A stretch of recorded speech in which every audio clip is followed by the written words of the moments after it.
আসসালামু আলাইকুম, সবাইকে শুভেচ্ছা জানিয়ে শুরু করছি। আমি ফরিদউদ্দিন, ইনকাম ট্যাক্স অ্যাডভাইজার। আমরা যথারীতি আমার দেশে ব্যবসা করতে গেলে যে ডকুমেন্টগুলো লাগে তা নিয়ে আপনাদের সামনে আলাপ করে থাকি বা আপনাদের তা সহজ ভাষায় বুঝিয়ে দেওয়ার চেষ্টা করে থাকি। তো এর ধারাবাহিকতায় আজকে আমরা পার্টনারশিপ নিবন্ধন নিয়ে আলাপ করব। সাধারণত এখন বর্তমানে পার্টনারশিপটা জয়েন্ট স্টক থেকে নিবন্ধন করা ম্যান্ডেটরি, বা ব্যাংকগুলো যখন আপনি অ্যাকাউন্ট করতে যাবেন ম্যাক্সিমামই ওরা রিকোয়ারি দিয়ে দেয় যে আপনার জয়েন্ট স্টকের নিবন্ধন নিতে হবে। তো আমরা আজকে পার্টনারশিপের জয়েন্ট স্টকের নিবন্ধন সহকারে ডিটেলস আলাপ করব। আর অবশ্যই এতে বলে নেওয়া ভালো যে আপনার পার্টনারশিপটা জয়েন্ট স্টক ছাড়াও আপনার রেজিস্ট্রি অফিসের মাধ্যমেও রেজিস্ট্রি করতে পারেন। সেটাও এখন একেবারে লিগেল কোনো অবৈধ কিছু না, যেটা বর্তমানে চলে। তবে বেশিরভাগই নামের ছাড়পত্রটা পাওয়া যাবে দেয় অনেকেই আরজেসি নিবন্ধনটাকেই বেশি প্রেফার করে। তাহলে আমরা প্রসেসটা শুরু করি। প্রথমত আমরা পার্টনারশিপ বিজনেসটা নিয়ে আলাপ করি। এটা সাধারণত হচ্ছে আপনার একের অধিক ব্যক্তি নিয়ে যখন শুরু করবেন তখন আপনাকে হয় পার্টনারশিপ করতে হবে, না হয় লিমিটেড কোম্পানি করতে হবে। তো বর্তমানে সর্বনিম্ন 2 জন এবং সর্বোচ্চ 20 জন নিয়ে পার্টনারশিপ ফার্ম করা যায়। আর এর জন্য হচ্ছে আপনাকে পার্টনারশিপের এগ্রিমেন্ট করতে হবে। আর যদি আপনার আরজেসি নিবন্ধন নিয়ে থাকেন তাহলে বা নিবেন মনে করেন, তাহলে হচ্ছে আপনাকে প্রথমত আরজেসি ওয়েবসাইট থেকে আপনার নামটা চেক করে নিতে হবে বা নামের অ্যাপ্রুভাল নেওয়া যায়।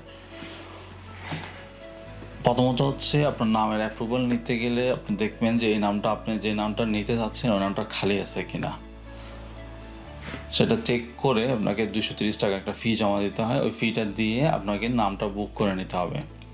দেন আপনার হচ্ছে এখন বর্তমানে সর্বনিম্ন ক্যাপিটাল যদি 1 লাখ টাকা হয় বা 1 লাখ টাকার ভিতরে হয় তাহলে আপনার 2000 টাকার স্ট্যাম্পে ডিড করলে হবে।